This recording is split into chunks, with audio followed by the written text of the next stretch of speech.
Chapter 1. The Seeker of Worms. Long before his name was whispered through books of forbidden knowledge, Abraham of Worms was simply a seeker, a mystic in the tangled heart of medieval Germany, walking the narrow path between the sacred and the profane. He was not a charlatan nor a rogue magician. Abraham lived within the currents of Jewish mysticism, shaped by the deep roots of Kabbalah, where letters of Holy Scripture unfolded into maps of the unseen. For him, magic was not trickery, it was devotion, an attempt to draw closer to the divine, not through defiance, but through deeper obedience. Every true act of magic, he believed, must obey the laws of heaven. It must rise through piety, not pride, through surrender, not conquest.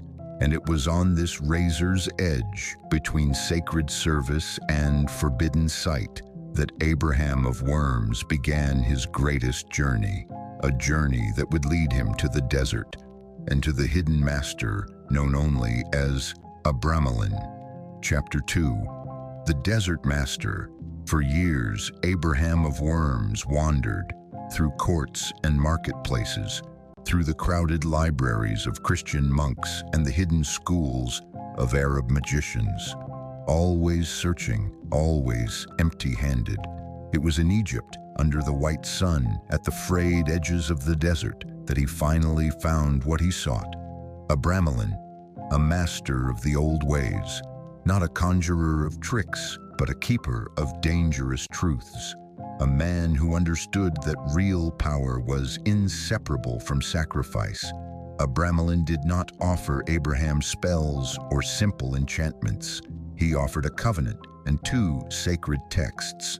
The first he called Divine Science, a map of the soul's structure, the unseen laws that governed all spiritual motion, a guide to aligning the human will with the architecture of the heavens. The second he called True Magic, the rituals and operations by which one could, through purity and devotion, bridge the worlds, summoning the holy guardian angel and binding the false kings and dukes of the infernal realms. This was not power stolen from the gods. It was power received through surrender. The rites demanded purification, isolation, unwavering prayer. No lies, no anger, no slipping into vanity or greed. For 18 months, the seeker must walk alone with his own shadow. And only then, if the rites were unbroken, would the angel reveal itself. Abramelin gave Abraham more than knowledge. He gave him a burden, a narrow road through the unseen where any step off the path could mean spiritual ruin. Chapter 3. Echoes through broken glass.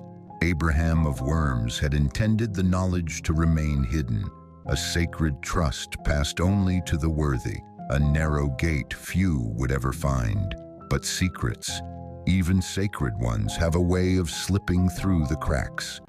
A printed edition of the Book of Abramelin appeared in Germany in 1725, its pages heavy with warnings half forgotten. Later, a French manuscript surfaced, a ghost of the original, written in the flowing hand of an anonymous scribe.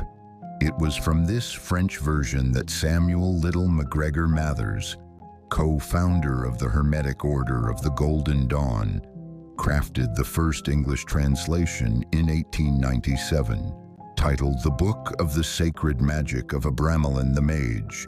Mathers' work revived the buried flame.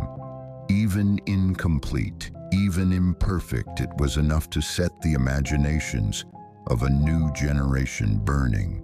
Through Mathers, through the Golden Dawn, through men like Aleister Crowley, the shadow of Abramelin's ritual stretched long into the 19th and 20th centuries. But knowledge filtered through broken glass is never clean.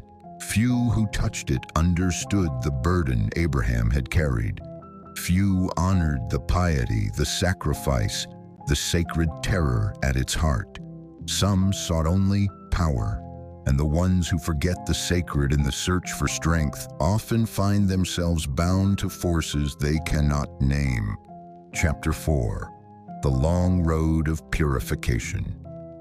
At the heart of Abramelin's teaching stood the operation, a ritual so severe, so demanding, that few could even begin it, and fewer still could finish. The operation was not a simple rite, it was an ordeal.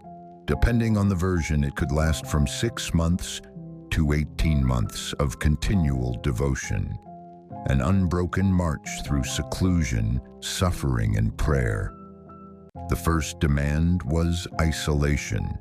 The aspirant was required to withdraw entirely from the world. No society, no distractions, no indulgence of any earthly pleasure. Sexual abstinence was mandatory.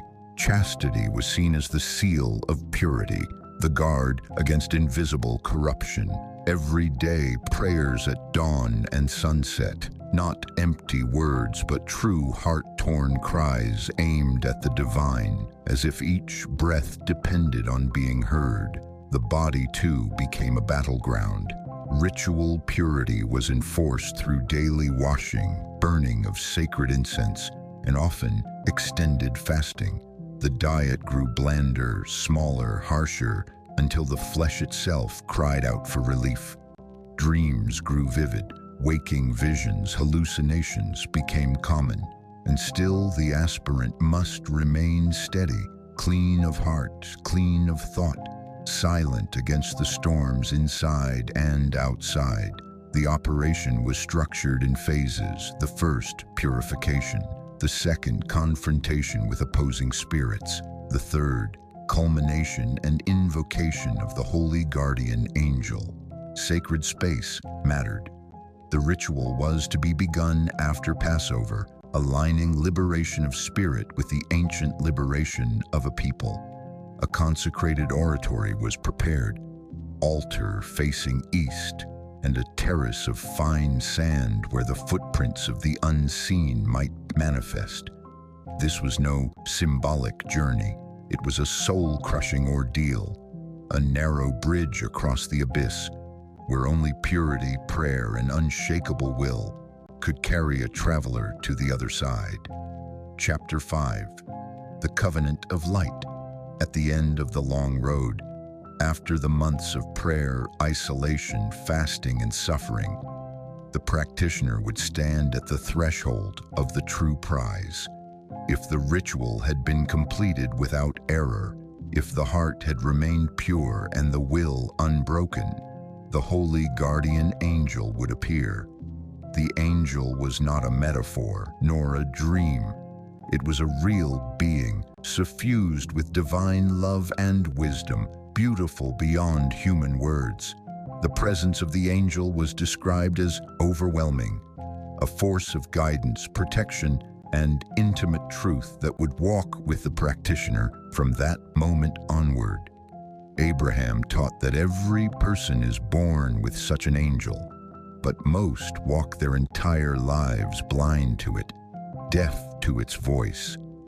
Only through the grueling work of the Abramelin operation could the veil be lifted and the angel's voice be heard. But the communion was not the end. It was only the beginning of a deeper task.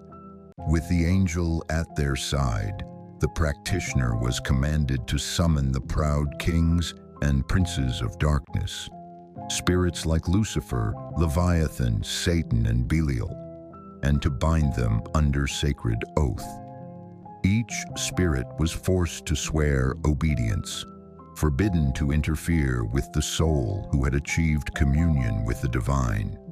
This was not sorcery for personal gain. It was the liberation of the soul from the secret chains of unseen forces.